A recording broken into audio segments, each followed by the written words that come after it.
సంగమేశ్వరంలో ఉన్న అద్భుతమైన శివాలయం గురించి తెలియని వాళ్ళు ఉంటే ఈ వీడియోని చూడాల్సిందే. ఇక్కడ ఉన్న భీమేశ్వరుడు అంటే శివుడు కేవలం 4 నెలలు మాత్రమే భక్తులకు దర్శనమిస్తాడు. మిగతా 8 నెలల్లో నీటిలోనే ఉంటాడు. ఆశ్చర్యంగా ఉంది కదూ. వివరాల్లోకి వెళితే తుంగభద్ర, కృష్ణ, వేణి, భీమ, మలపహారిణి, భావనాసి అని 7 నదులలో భావనాసి నది తూర్పు నుంచి పశ్చిమానికి ప్రవహిస్తే మిగిలిన నదులన్నీ పశ్చిమం నుంచి తూర్పుకు ప్రవహిస్తాయి. ఈ నదులన్నీ కలిసి జ్యోతిర్లింగం ఉన్న శ్రీశైలం పుణ్యక్షేత్రాన్ని తాకుతూ ప్రవహించి చివరికి సముద్రంలో కలిసిపోతాయి. దేశంలో ఏ ప్రాంతంలో కనిపించని విధంగా ఈ 7 నదులు ఒకే చోట కలుస్తాయి. అందుకే దీన్ని 7 నదుల సంగమేశ్వరం అంటారు. ఈ సంగమేశ్వరంలో ఉన్న అద్భుతమైన శివాలయం ఏడాదిలో 8 నెలల పాటు నీటిలో ఉండి కేవలం 4 నెలలు మాత్రమే భక్తులకు దర్శన భాగ్యం కలిగించే గుడి. 1000 సంవత్సరాల చరిత్ర ఉన్న ఈ పవిత్ర స్థలం ఎందరో మునుల తపస్సుకు ఆశ్రయమిచ్చిన ప్రాంతం. అంతేకాదు, భీముడి చేత వేపదారు ప్రతిష్ఠించబడడంతో ఇక్కడ స్వామివారు భీమలింగేశ్వరుడిగా ప్రసిద్ధికెక్కారు.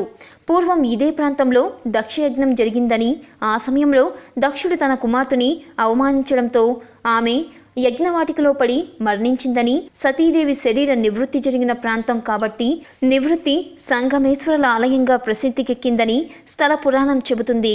భీముడి శివలింగాన్ని ప్రతిష్ఠించడానికి ఒక కథనం ప్రచారంలో ఉంది. అదేంటంటే, పాండవుల వనవాసం సమయంలో ధర్మరాజు ఇక్కడ శివలింగాన్ని ప్రతిష్ఠించాలని నిర్ణయించి భీముణ్ణి కాశీ వెళ్లి శివలింగం తెమ్మని ఆజ్ఞాపిస్తే, శివలింగం తీసుకురావడానికి కాశీకి వెళ్లిన భీముడు ప్రతిష్ఠ సమయానికి రాలేదు. ఋషుల సూచన మేరకు వేపముద్దను శివలింగంగా మలిచి ప్రతిష్ఠించి పూజలు చేశాడు ధర్మరాజు. దీంతో భీముడు తాను తెచ్చిన శివలింగాన్ని నదిలో కలిపేయబోతుంటే భీముణ్ణి శాంతింపచేయడానికి అతను తెచ్చిన శివలింగాన్ని భీముడి చేతే నది తీరంలో ప్రతిష్ఠించి భీమలింగంగా పేరు పెట్టాడు ధర్మరాజు. అందువల్లే భక్తులు భీమేశ్వరుని దర్శించుకున్న తర్వాతే సంగమేశ్వరుని దర్శించుకోవాలని సూచించినట్లు స్థల పురాణ కథనం.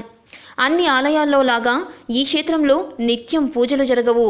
ఈ ఆలయం ఎక్కువ రోజులు శ్రీశైలం ప్రాజెక్ట్ నీటిలో మునిగిపోయి ఉంటుంది.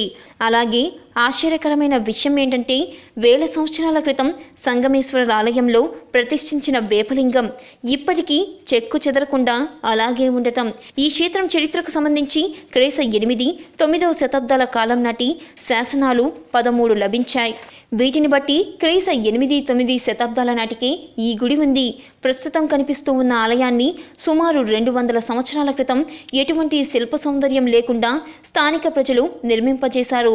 గర్భాలయంలో ఉన్న శివుడి వెనక వైపున ఎడమ భాగంలో శ్రీ లలితాదేవి, కుడివైపున వినాయకుడు, భీమేశ్వరుడితో పాటు మనకు దర్శనమిస్తారు. మార్చి, ఏప్రిల్, మే, జూన్ నెలల్లో మాత్రమే ఈ గుడి బయటకు కనిపిస్తుంది. మిగతా నెలలు అన్నీ నీటిలో మునిగే ఉంటుంది. ఈ నెలలోనే మనం దేవాలయం దర్శించే వీలుంటుంది. ఈ సమయంలోని సోమవారాలు, మాస శివరాత్రులలో స్వామివారికి ప్రత్యేక పూజలు చేస్తారు. ఒక్కోసారి మహాశివరాత్రికి ఆలయం నీటి నుంచి బయటపడుతుంది. అప్పుడు శివరాత్రి ఉత్సవాలను కూడా నిర్వహిస్తారు. కర్నూలు నుంచి 55 కిలోమీటర్ల దూరంలో ఉన్న సంగమేశ్వరం నంది కొట్కూరు నుంచి 20 కిలోమీటర్ల దూరంలో ఉంది.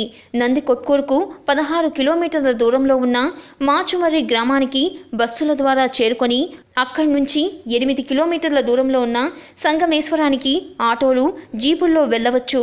కర్నూలు జిల్లా ఆత్మకూరు నుంచి కపిలేశ్వరంనకు బస్సుల్లో చేరుకొని అక్కడి నుంచి 5 కిలోమీటర్ల దూరంలో ఉన్న ఈ క్షేత్రానికి ఆటోలు, జీపుల్లో చేరవచ్చు. సొంత వాహనాల్లో వెళ్లేవారు ఏ దారిలోనైనా సరాసరి ఆలయం వరకు వెళ్ళొచ్చు.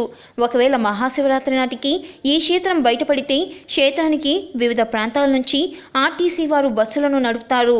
ఇక్కడ వెలిసిన భీమేశ్వరుడు సకల కోరికలను తీర్చుతాడని, కోరిన కోరికలు తీర్చే బోలా శంకరుడు అని ప్రతీతి. ఇక 8 నెలల పాటు నీటిలో నిత్య అభిషేకంలో ఉన్న భీమేశ్వరుడికి అభిషేకం చేయిస్తే సకల పాపాలు పోతాయని కూడా అంటుంటారు.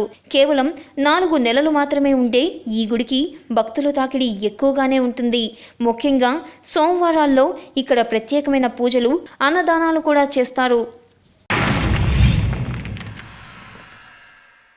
Like and subscribe Eagle Media Works.